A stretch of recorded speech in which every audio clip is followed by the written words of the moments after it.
Imagine 12 months from now getting a promotion, not because you took on more work, but because of the confidence and leadership that you demonstrated in meetings. This is the power of executive presence. And today, I'm going to teach you what executive presence is and the 3 pillars that will help you build it. So we're going to start with the definition, and to help teach this, we're going to use an analogy. So I want you to imagine that you are watching a group of professionals have a work meeting. You don't know who they are, you're not familiar with the company that they work for, but someone comes up to you and says, "Hey, I want you to look at those 2 people sitting at the end of the table in this meeting. I will give you $100 if by the end of the meeting, you can correctly guess which of the 2 people is a senior manager and which of the 2 people is a VP." Now, to figure that out, you would watch them speak and you would look for clues. You'd look for clues like which one of them is more confident, which one of them is speaking more, which one of them seems more invested in moving everyone forward. All of those qualities that you would be looking for to try to figure out who's the senior manager and who's the VP, those qualities are executive presence. Executive presence is how you are showing up in the room, and it includes everything from your tone and body language to how often you speak up, to how confident you seem, to how invested you are in speaking up to help everyone move things forward. And the goal for you is to become the type of person where if someone was watching you in a meeting and they had to bet $100 on who they think is the VP or who they think is the most senior, they would bet their money on you. And you would want them to make that bet on you whether you're a VP or not. Executive presence isn't about your actual title. It's about what your title seems like based on how you're showing up in the room. When you have great executive presence, people will mistake you for being more senior than you actually are, which is great for your reputation and great for helping you grow within your company. Now, this naturally leads to the question of how. How do you show up in a way that has people mistaking you for having a higher leadership title than you actually have? Now, a lot of people get stuck because they think that the way that you do that is by being really polished and articulating yourself in just the right way, but that on its own usually doesn't get the job done. And if you've ever had a moment where you planned what to say and you scripted it out, but it still didn't land with confidence, then you've experienced firsthand that executive presence is about more than just using the right words. It's about feeling like a leader and having the confidence deep inside that you need to show up big in the room. When you feel powerful on the inside, you exude a much stronger presence on the outside, and that's what I want to help you with today. Today, I want to teach you something called the belief triad. The belief triad is a set of 3 beliefs that will increase your confidence and have you walking into the room feeling more powerful so that your executive presence is unstoppable. So I'm going to teach you the 3 beliefs in the belief triad, starting with belief number 1. Belief number 1 of 3 is my presence in the room is essential. A lot of times when you're struggling with executive presence, you believe the opposite. You believe your presence in the room is not essential. And when you believe that, you defer to others. So you're more quiet, you don't disagree with people, you don't ask questions, and this shrinks your executive presence. Whereas when you believe that your presence is essential for moving things forward in the room, you show up very different. You speak up, you ask questions, you contribute ideas. Here's how I want you to think about it. I want you to imagine that one of your children is doing really, really well in math class, and they actually need to skip a grade for math class so that they can continue learning at the right level for themselves. And I want you to imagine that their teacher supports this, but the school principal is against it.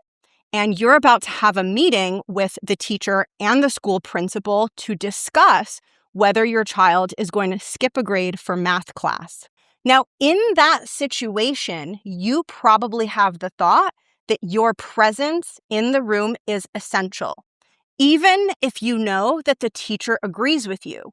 And even if theoretically you could keep quiet and just defer to the teacher to advocate for your child, you would never want to do that because you believe that your voice is essential. You believe that if you don't have a voice in that conversation, you might not get the outcome that you want. So you show up big, you advocate, you speak up, you're assertive, you guide the conversation. And the same is true in corporate. When you have that same feeling of what I think and what I believe is correct is essential, you show up much bigger in the room. Now, you might be thinking, okay, I get what you're saying, but my presence in the room isn't always essential. Sometimes my boss is in the room, there are leaders in the room who know more than I do. So it's not actually true that my presence in the room is essential.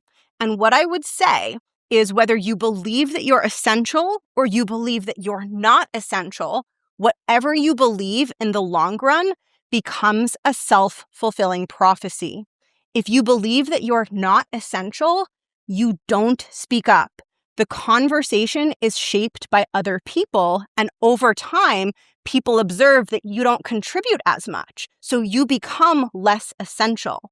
Whereas when you believe you're essential, even if maybe technically you're not, you speak up, you share ideas, you move things forward, and your boss and all those leaders start to notice that and they start to think to themselves, oh, she is essential. We better keep including her in things because they're seeing that you're helping and adding value. So being essential isn't just something that you are or you're not. It's something that you create through your choices and behavior. And when you walk into the room thinking that you're essential, even if you're not 100% essential, you become essential over time. So belief number one that will transform your executive presence is the belief that your presence in the room is essential. Now, I have two more beliefs that I think are going to create a big light bulb moment for you. Before I share them, I want to let you know about a free resource that is very closely connected to what I'm teaching in today's episode. It's called the Bias to Action Worksheet. Bias to action is a trait that companies look for in their future leaders. It means that when you are in the room, you are there to get things done.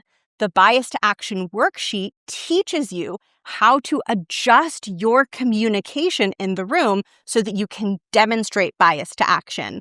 Grab it for free by clicking the link in the show notes. And now let's get into belief number two. Belief number two that will transform your executive presence is we need to get results now. If you're struggling with executive presence, you might have the opposite belief. You might believe we don't need to get results now. We can get results later.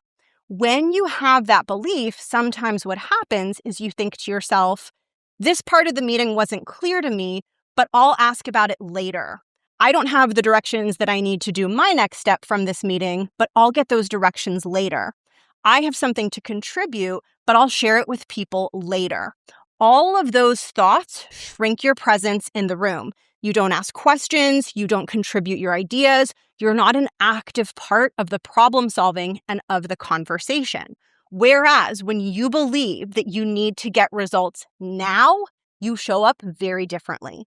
I want you to imagine how you would show up in the room if you had no way to get information or share information with people behind the scenes after the meeting. If the meeting was the only place where you could get your questions answered and contribute your perspective, you would speak up much more in the room. Now, you might be thinking, okay, that makes sense, but I don't need to get results now because I can follow up with people after the meeting. I can back channel to get the information I need. And those thoughts are true, but I want to change your perspective on those. And I want to go back to the analogy of you having that meeting with the principal and the school teacher about your child skipping a level in math class. When you go to that meeting with the principal and the school teacher, you don't need to get results now in that meeting. There's no deadline for your child to skip a grade. However, when you attend that meeting, in your mind, you're going to be thinking, we need to get results now. You're not going to be thinking, I'll follow up with the principal next week, or if I have something I want to share, I'll email it to them later. No, you're going to be like, this is freaking important to me. We need to get this done now. And it's not because there's a deadline, it's because you feel invested. When you feel invested, you believe that now is the best and only time to share your perspective and get the information that you need. And even though it might be technically true that you can get it later, great leaders who care deeply about the outcome always show up as if the only time is now. It never serves us to show up as if we can do it later. It takes away your power. It shrinks your executive presence. So even if it's technically true, we want to put that thought in the dumpster because it doesn't serve us. Instead, we want to enter into the room as the version of us who believes that the only time to get results is now. Now, we have one more belief to cover. Belief number 3 is, it's not about me looking good, it's about the business looking good. This is the biggest one that I see keeping people stuck. So I really struggled with this. When I was struggling with confidence and executive presence in the early days of my 9-to-5 career, I was working at McKinsey. That was my first ever 9-to-5 job. I lacked confidence. I got really negative feedback. They told me that I didn't have great executive presence. One of the culprits was because I didn't have the belief that it's not about making me look good, it's about making the business look good. I had the opposite belief. I would walk into the room thinking it's about me looking good. And because I was thinking that, I didn't speak up very much because I was filtering for only the best ideas that would make me look really good. I wasn't super focused on the conversation because I was like overthinking and scripting in my head so that I could look good. But because of that, I wasn't paying attention. So I couldn't actually be in the conversation and think of high quality contributions in the moment. And also, I didn't want to take any risks. I didn't want to ask a question that would make me look stupid. I didn't want to share an idea that maybe people wouldn't like because my fear was maybe I won't look good. Now, ironically, I thought that this was helping me look good, but it was doing the opposite. It was making me look not good because from the outside, I looked disengaged. I wasn't speaking up much. I wasn't asking questions. I was just listening to other people and occasionally maybe sharing an idea or two. This is one of the reasons why I got that negative review. And things finally changed for me when I realized that my desire to look good was making me look bad. And I realized that instead of focusing on me looking good, I needed to start focusing on making the business look good. My presence in the room and my decision over whether I should speak up or not should not be filtered through the question of, does this make me look good? It should be filtered through the question of, does this help the business? Does this make the business look good?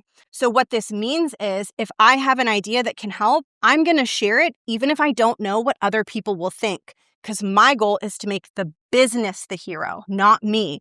It also means that I'm going to be more present in the conversation. I'm going to focus on the facts and the information rather than getting all in my head trying to think about how I can look really impressive in the room. And it means that I'm going to ask questions and take risks and get the information that I need to properly contribute. Now, the irony is when you stop worrying about looking good, you start looking good. Because what people see on the outside is they see someone who's engaged, they see someone who fearlessly asks questions and shares perspectives. And when they see that, they start thinking of you as a leader and they respect you and your opinions more. So when it comes to executive presence, it's not really about saying things in a polished way. It's not that that doesn't matter. It can be helpful if you articulate yourself clearly. It's just not enough on its own to help you have a strong executive presence, and it's not as important as we think it is. What matters more is your confidence as a leader. When you walk into the room believing that your presence in the room is essential, that you need to get results now, and that your goal is not to make yourself look good, but to make the business look good, you show up so much bigger. You speak powerfully, you contribute, you're assertive, you ask questions. And when people watch you in the room, if they didn't know what your title was, they are far more likely to bet $100 that you are a VP or that you have a very senior title because you're showing up like someone who does. And when you show up as if you have the bigger title, that's what helps you get the bigger title, because your boss and leaders around you can so clearly see that you are capable of leading and getting things done in the room. And it all starts with your leadership identity and the beliefs and confidence that you hold on the inside. Now, this belief change and building this deeper level of confidence isn't usually something that happens quickly. So it's not an intellectual exercise of, okay, I know what these beliefs are, and now everything should feel different for me heading into my meeting this afternoon. This tends to be a slow, gradual progress where you make baby steps over time that add up to bigger, deeper change. If you are ready to build these beliefs and develop a solid executive presence, this is the work that I do with you inside of the Art of Speaking Up Academy. Inside this program, I help you build real confidence. When you are confident, it is much easier to believe that you are essential in the room and that it's not about you looking good, it's about the business looking good. After we've done that work to grow your confidence and help you develop those beliefs, I teach you how to articulate your thoughts in a way that is compelling and persuasive. When you know how to share ideas in a way that will resonate with executives and make them trust you as an authority, you are able to have a much bigger impact in the room. And it's that combination of inner work on your self-confidence plus learning the language of leaders that helps you have a bigger impact in the room and helps you get the recognition that you deserve. If you are ready to make that happen, I want to invite you to enroll early for the fall cohort of the Art of Speaking Up Academy. The next cohort of the Academy starts in the fall, but if you enroll early, you can start coaching with me and working on your confidence right away. Early enrollment includes a free one-on-one session with me that you can use immediately and free group coaching every month leading up to your Academy start date, which means you don't have to wait to start building your confidence and executive presence. You can start doing that work right away. To enroll early, add yourself to the waitlist by clicking the link in the show notes. Once you join the waitlist, keep an eye on your inbox for an invitation to enroll early. Thank you so much for tuning into today's episode, and I'll catch you in the next one. Bye!